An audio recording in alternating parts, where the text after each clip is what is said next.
Pero bilang abogado and naging professor ng constitutional law, I'm familiar with the rules of the Senate. And the Senate says that in proving facts, the rules of court apply in the suppletory character.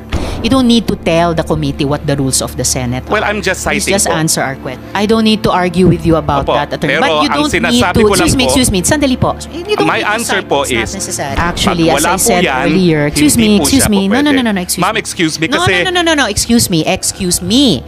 Attorney Roque. I'm sorry, madam, but I am a Yes, it's all resource right. person invited. Yes, you are. I Wait, was asked Let me finish. to answer. Yes, you Hindi ko already po answered in excess. Kapag gusto nyo Sandali akong po. tumigil, papatigil nyo kapag ako nag-explain. Yes. I thought we were engaged in the search for the truth. Oh, definitely we are. Attorney Roque, please be reminded to respect the chairperson. I'm very respectful, Madam Chair. Paano respectful na nagsasalita siya, sinasabayan mo siya? I apologize, Senator Gatchalian. One more, I apologize. I will cite you in contempt. All I'm saying is there is no need for any resource person to cite the rules of the Senate to a Senate committee. We know that. Please stick to the topics and do not lecture a Senate committee about the rules of the Senate committee. We know that. We correct ourselves kapag lumalabag kami doon. Kakapasok lang na balita. Grabe, nakahanap ng katapat si Attorney Harry Roque. Hinamon kasi siya ng Attorney Congresswoman. Abogado sa abogado ang laban.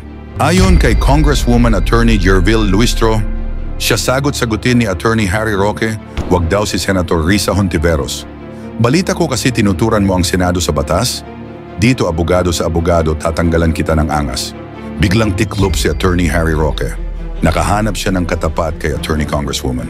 Sa mga hindi nakakaalam, muntik nang ipakulong ni Senator Win Gatchalian si Attorney Harry Roque. Matapos sagot-sagutin daw sa hearing ang kanilang chairman. Hindi ni respeto si Senator Risa porque hindi siya attorney. Nagmamagaling siya sa Senado. Tinuturuan sila sa batas. With all due respect to Attorney Harry Roque, I always yield to your legal expertise. However, Attorney Roque, this is one of the occasions when my knowledge in law became gray. So I wish to ask once more for the record. With all due respect, kayo po ba ay abogado ng Lucky South 99? Hindi po, wala po akong attorney-client relationship sa kahit sino na shareholder or officer ng Lucky Star. From that Lucky South. answer of Attorney Roque, Mr. Chair, I wish to share to the committee the case of Eusebio Sison versus Attorney Lourdes Dumlao. This is AC number 11959, April 28, 2021. If I may quote, a lawyer-client relationship is established when lawyers consistently manifest to a person consulting them that they would provide legal representation or assistance, regardless of the close ties between the parties, or the lack of written contract, or the non-payment of legal fees. It is very clear, Mr. Chair, that from the definition of a lawyer-client relationship, kahit walang kontrata, kahit walang payment of legal fees, the moment the client starts seeking advice and the lawyer starts giving advice, a client-attorney relationship is created. Can we be enlightened on this, Mr. Chair, from Attorney Roque?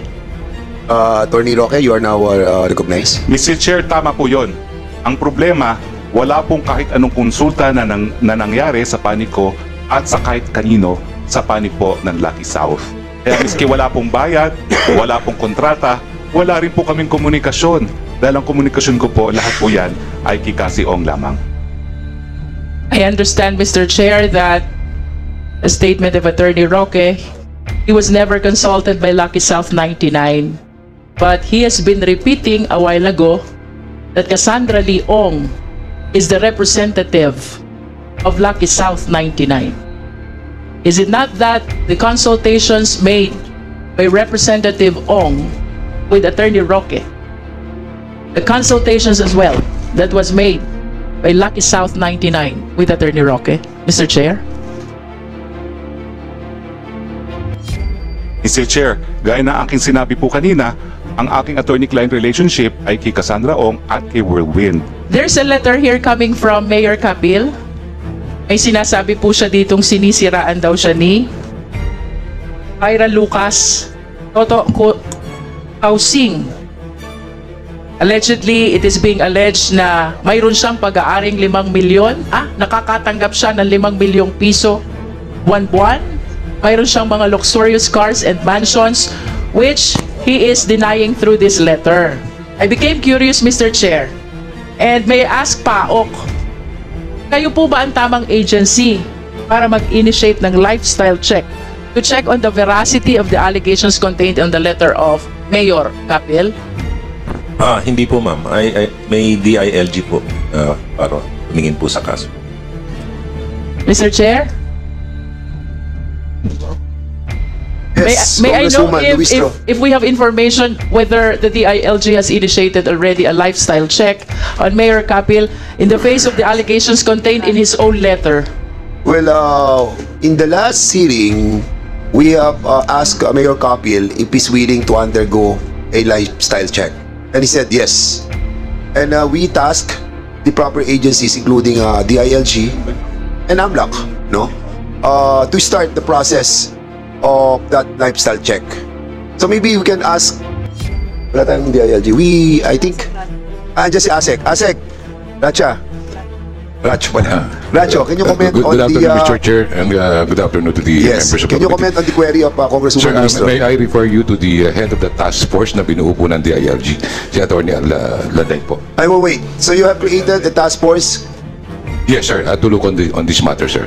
Nasa kanya po yung details. He's Sige. here now, sir. What's the name of the person? Attorney Alday po. Attorney? Alday po. Okay. Alday. Ma'am, Nandito dito po kayo siya. sit here. Oh yan, dyan na lang. Palit na lang kayo. Babae pala. Lalaki pala. Please state your name and your position, please. Magandang hapon po, Honorable Chair, Honorable members of the committee, and our resource speakers here today. I am Attorney Alday from the Department of the Interior and Local Government.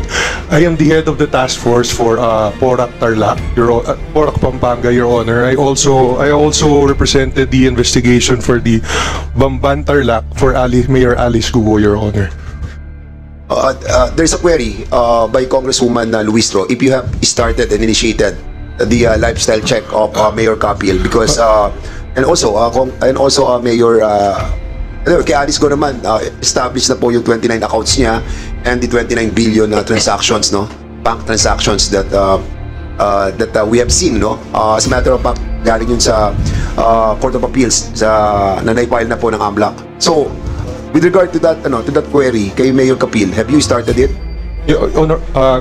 Honorable Chair, as for the lifestyle check, Your Honor, no, ang finocus lang po ng DILG sa aming investigasyon, Your Honor, is if ever ang munisipyo po ng Porac Tarlac ay nakapag-release ng mga permits na may kulang.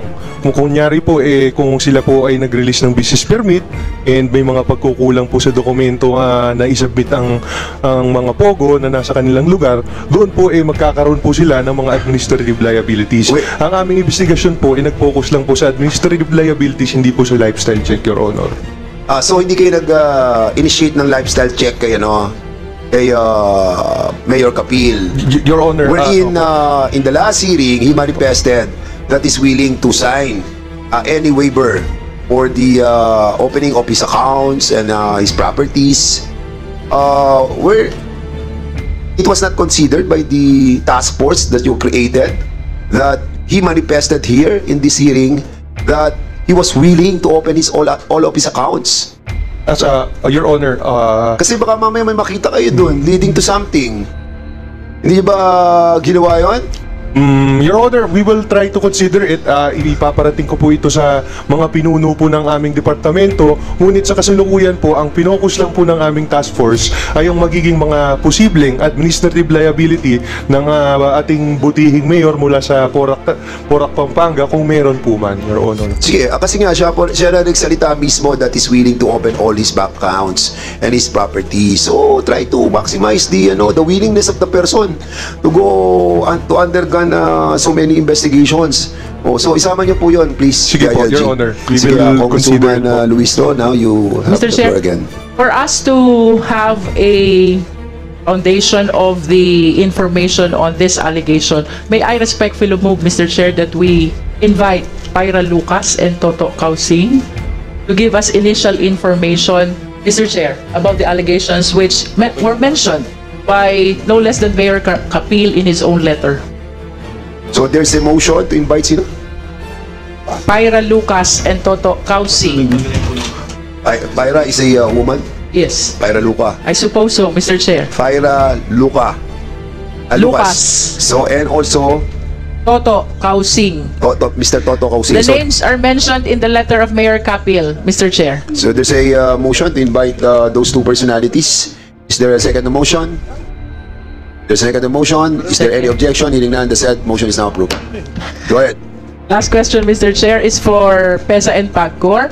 Before the pronouncement of the President about the total ban of all POGO operations in the Philippines, may I ask what really is the policy? Who is or what or which agency has the issuing authority to POGO licensees? PEZA first. Good afternoon, Mr. Chairman. Good afternoon, and to the honorable members of this committee. I am Attorney Jenny Romero, the head of the legal department of PEZA. And in behalf of our Director General, Teresa Panga, we wish to really thank the committee for inviting us because this will be the forum, one of the fora probably, where we could clarify and correct the pervading information that PEZA registers Philippine offshore gaming operators or POGOs. An information which appears to be believed, shared, and even common to the public, other government agencies, and various offices. Well, with due respect to our beloved USEC for PAOK, USEC Gilbert Cruz, the most recent of which, sir, is during the interview of PAOK spokesperson, Dr. Wilson Casio, where he mentioned that PEZA allowed these POGOs and PEZA provided the licenses to these POGO operators. In this representation, we wish to clarify that those information or this statement even is erroneous, Your Honors. With the kind indulgence of the Honorable Chairpersons and the Honorable members of this committee, although we have IT companies that are prohibited from engaging in online gaming, gambling, or any ancillary gaming activities. In fact, the registration agreement with PEZA prohibits them from doing so, Your Honors. Mr. Chair, may I know if the resource speaker is aware of RA 11590, Section 22? Please reply. Are you aware? This is the definition of offshore gaming licensee. I am not aware of the specific provision, Madam Chair, but if it's okay that it could be read to me, then I would be very Mr. Chair, happy, I wish to read the definition of offshore operator, whether organized abroad or in the Philippines, duly licensed and authorized through a gaming license by the Philippine Amusement Gaming Corporation or any special economic zone authority or tourism zone authority or Freeport Authority to conduct offshore gaming operations, including the acceptance of bets from offshore customers as provided for in their respective charters. In other words, Mr. Chair, it is recognized in this provision that apart from PAGCOR, there are 3 other establishments which were given the authority to issue license. One is a Special Economic Zone Authority, second is Tourism Zone Authority, and third is Freeport Authority, Mr. Chair. Can we be enlightened by PEZA? Okay. Madam Chair, the PEZA has its own PEZA charter that is under RA 7916 as amended. And in the provisions of the charter, we don't have any mandate or authority to issue licensing or even authority for these gaming operators, Your Honor. So there's no provision in your charter? None, Your Honor. In fact, as I said... Do you have a copy of your charter right now? Can you kindly give it to us? Kasi, well, it is in conflict with the... I have a copy of our charter here, Your Honor. Kindly give it to us right now. Yes, sir. Because what the good Congresswoman is mentioning, it was mentioned on the provision of the different economic zones, including yours. Pero sa inyo, wala naman, no? Wala naman, Your Honor. In fact, as I said, it has been a long-standing policy of PEZA not to register gaming operations because we recognize the authority of the PAGCOR to do that. Okay. Congresswoman Luistro, here, you try to check the charter of the PESA. May we confirm from PESA if they have the power to regulate this Special Economic Zone Authority, Tourism Zone Authority, and Freeport Authority? Please Does reply. PESA have Yes, the power sir. to regulate? Please reply. Mr. PESA. Chair, yes, there is this misconception that all economic zones are under the supervision of PESA. It is not true. PESA is a separate and an independent authority which is separate from the other investment promotion agencies. We call them IPAs. These are the likes of BCDA, SBMA, AFAB, APECO, CESA. What else? They CESA. have their own. They have their own charters. They are created under a separate law, and they are distinct from PESA, and they are outside the supervision of PESA, Your Honor. And So, Mr. Chair, I understand that they have no power to regulate, as mentioned. They said a while ago, PESA is a different authority from the other investment promotion agencies. One of them is Cavite Economic Zone, APECO or Aurora, SBMA, BCDA. There are different. Shall hereinafter be issued by Aurora Pacific Economic Zone and Free. Your Honor, I don't think that could be answered by PESA because that is not a law being administered by PESA. As I said, APECO is a different authority. It has its own charter, Your Honor. And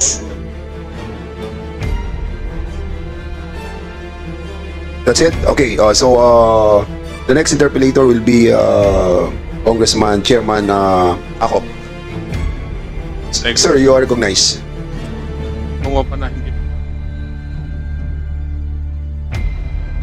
Mr. Chair, So- I am asking if there's any resource speaker who can enlighten us on I'm this. sorry, I wasn't able to hear that because Congressman Kit Flores is trying to whisper a lot of things in my ear. Okay, so who want to answer the query of Congresswoman Luistro? Maybe the PAGCOR is aware?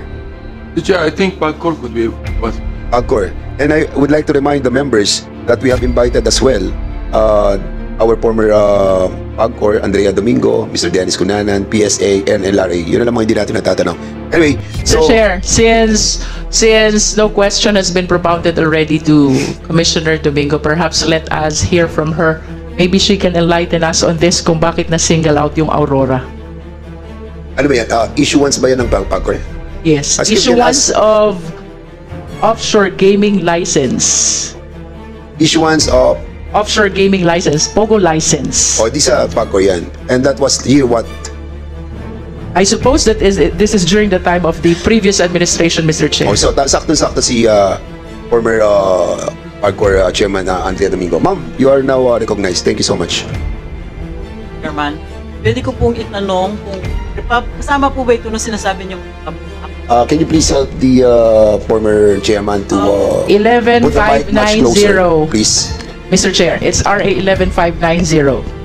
kung batas yan ay hindi po alam ng PAGCOR, siguro po mas mabuti para masagot natin yung katanungan ng ating congresswoman, tumingin po dun sa minutes ng meeting ng mga deliberations para po malaman kung bakit yung nag-enact ng law ay hindi isinama ang APECO dun sa pwedeng mag-issue ng licenses. Hindi ko po kasi alam yan at ang PAGCOR po talaga pong nire-recognize yung power authority of the reports at saka mga ecozones na nandun sa kanilang charter na pwede silang mag-issue pero nga ho dinefine ng Executive Order 13 na dun lang sa jurisdictional area nila po. Maybe the good agency that can answer on this query of Congresswoman Luistro is the BIR. Kasi parang taxation to di ba? Right? Correct. Congressman Akop, you want to say something? Because ano to amendment ng ano? Yes, National Internal Revenue Code of 1997. Mr. Chair, for the information of the committee, this is the act taxing POGOs. RA 11590. So the best personalities who can answer this is PAGCOR. No. BIR. The one who drafted and crafted the law. And that is the tayo to House of Representatives. Mr. Chair. And I think Chairman Domingo is right that we need to check the minutes, who is sponsored, and putting in the provision that word, that statement, no? Ngayon, ikaw bilang Pilipino, ano ang masasabi mo at reaksyon sa balitang ito? Mag-iwan ka ng komento sa ibaba at atin pong babasahin isa-isa.